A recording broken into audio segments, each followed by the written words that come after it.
यह कहानी है भगवान श्री कृष्ण के जीवन की एक प्रेरणादायक घटना की।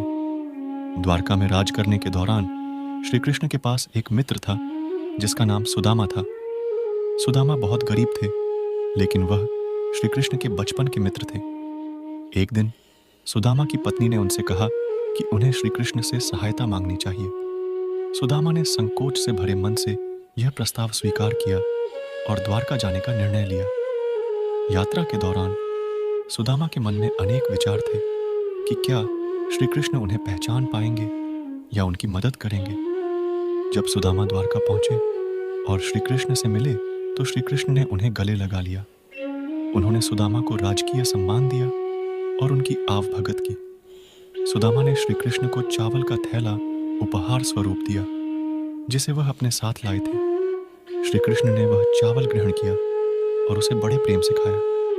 इसके बाद बिना किसी औपचारिकता के श्री कृष्ण ने सुदामा के जीवन को समृद्ध कर दिया।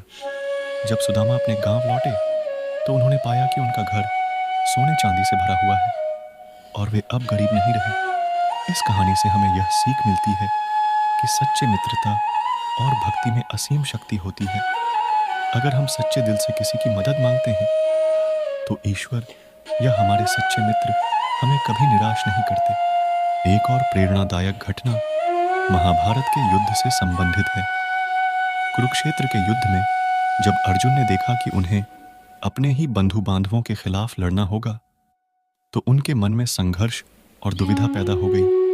उन्होंने अपने धनुष और बाण नीचे रख दिए और युद्ध से पीछे हटने का निर्णय लिया। तब भगवान श्री कृष्ण ने अर्जुन को गीता का उपदेश दिया।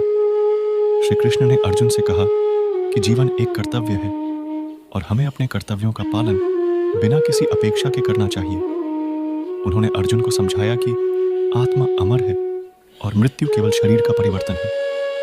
श्री कृष्ण ने कहा, कर्मण्येवाधिकारस्ते मां फलेषु कदाचन मां कर्मफल हेतुर्भुर्मा ते संगोस्त्व कर्मणि। अर्थात तुम्हारा अधिकार केवल कर्म करने में है, फल में नहीं। इसलिए फल की चिंता छोड़कर अपने कर्तव्य का पालन करो। श्री कृष्ण के इन उपदेशों ने अर्जुन को आत्मज्ञान और प्रेरणा दी और उन्होंने अपने संकोच को त्याग कर युद्ध में भाग लिया। इस घटना से हमें यह शिक्षा मिलती है कि जीवन में किसी भी परिस्थिति में हमें अपने कर्तव्यों से मुंह नहीं मोड़ना चाहिए। हमें अपने कार्यों को पूरी निष्ठा और ईमानदारी से करना चाहिए और परिणाम की चिंता नहीं करनी चाहिए।